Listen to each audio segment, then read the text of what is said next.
कल 5 राज्यों के चुनाव में से 2 राज्यों में प्रथम चरण का मतदान समाप्त हुआ है। सबसे पहले तो मैं भारतीय जनता पार्टी की ओर से,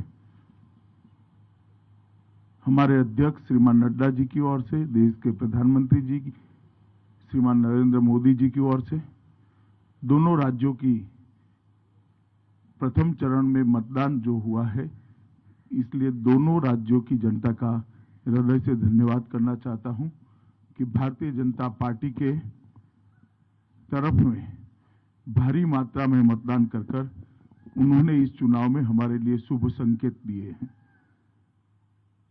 पश्चिम बंगाल में 84% से ज्यादा मतदान और आसाम में 79% से ज्यादा मतदान, ये मतदाताओं का भारी उत्साह बताता है। ये दोनों राज्य, आसाम कुछ सालों पहले और बंगाल इस चुनाव के पहले हर चुनाव में चुनावी हिंसा के लिए जाने माने वाले राज्य हैं। दोनों जगह मतदान शांतिपूर्ण हुआ है। एक भी व्यक्ति की जान कहीं पर नहीं गई है। मैं मानता हूं ये लोकतंत्र में आने वाले दिनों के लिए दोनों राज्यों के लिए शुभ संकेत है। मित्रों, दोनों राज्यों के कार्यकर्ता हमारे जो फील्ड में बूथ तक के पार्टी के प्रचार करने वाले प्रमुख लोग हैं और जिला स्तर और प्रदेश स्तर के हमारे नेतृत्व गण से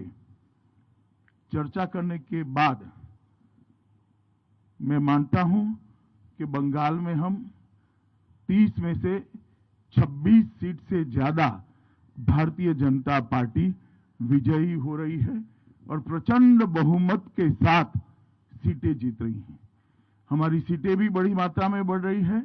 और सीटों पर जीत का अंतर भी, मार्जिन भी बहुत बड़ी मात्रा में बढ़ रहा है। जहां तक आसाम का सवाल है, 47 में से 37 सीटों से ज्यादा, 37 सीटों से ज्यादा भारतीय जनता पार्टी विजय प्राप्त करेगी। इसके साफ संकेत भारतीय जनता पार्टी की चुनावी मशीनरी से हमें मिले हैं और मैं मानता हूं कि दोनों राज्यों ने एक सकारात्मक मतदान किया है। असम के अंदर आतंकवाद मुक्त असम, आंदोलन मुक्त असम, विकास के रास्ते पर चल पड़ा हुआ असम, रोजगारी के रास्ते पर चल पड़ा हुआ असम, इसके पक्ष में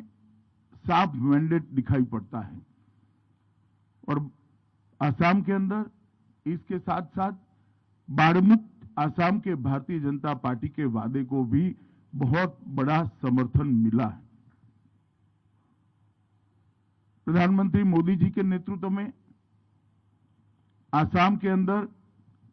जो विकास हुआ है, वहां की हमारी सरकार, हमारे मुख्यमंत्री श्री सर्बानंद सोनोवाल और हेमंत बिस्वा शर्मा की जोड़ी ने जिस प्रकार से अभूतपूर्व विकास असम के अंदर किया है, इसको बड़ा जन समर्थन मिलता हुआ दिखाई पड़ता है। डबल इंजन सरकार का कंसेप्ट असम की जनता को भारतीय जनता पार्टी के आचरण से समझ में आया है और ब्रह्मपुत्र नदी पर 6 से ज्यादा ब्रिज बनना, इसकी शुरुआत होना, 20,000 किलोमीटर से बड़ा रोडों का जाला बुन लेना, काजीरंगा के जंगलों की जमीन घुसपैठियों से मुक्त कराना, श्रीमंत शंकरदेव और माधवदेव के सत्र की जमीन को घुसपैठियों से मुक्त कराना, ढेर सारे विकास के काम जिसका एक सकारात्मक झुकाव भारतीय जनता पार्टी के प्रति स्पष्ट नजर आता है और हमारे गठबंधन की 37 सीटें से कम नहीं होगी, इसका मुझे पूरा विश्वास है। दूसरी ओर बंगाल के अंदर बंगाल के अंदर जिस प्रकार का तुष्टीकरण का माहौल था,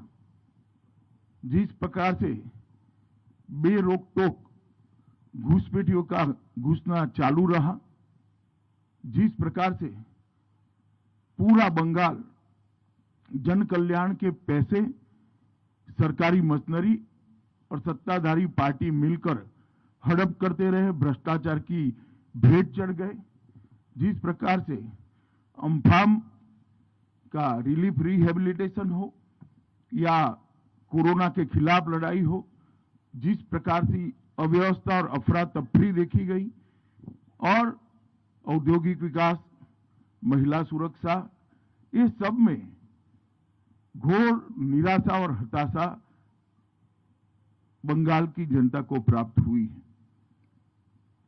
27 साल के कम्युनिस्टों के शासन के बाद उनको एक आशा थी कि दीदी एक नई शुरुआत लेकर आएगी, मगर दल का चिन्ह बदल गया, दल का नाम बदल गया, बंगाल वही का वही रहा और गिरावट आई। और उस वक्त मोदी जी के नेतृत्व में हमने जो सोनार बांग्ला का एक विजन दिया है, हमने बंगाल की जनता के मन में एक आशा की जोत जगाने में हम सफल रहे हैं कि अन्य राज्यों की तरह बंगाल भी सुजलाम सुफलाम हो सकता है, बंगाल भी विकसित हो सकता है। जब टूटती है आस, जब थकती है सांस, जब रूठते हैं अपने, मुंह मोड़ता है जमाना, जब अंगड़ाई लेता है संकल्प, फिर बनती है कहानी, बनते हैं अनमिट निशान। देखिए मेरे साथ संघर्ष की दास्तान।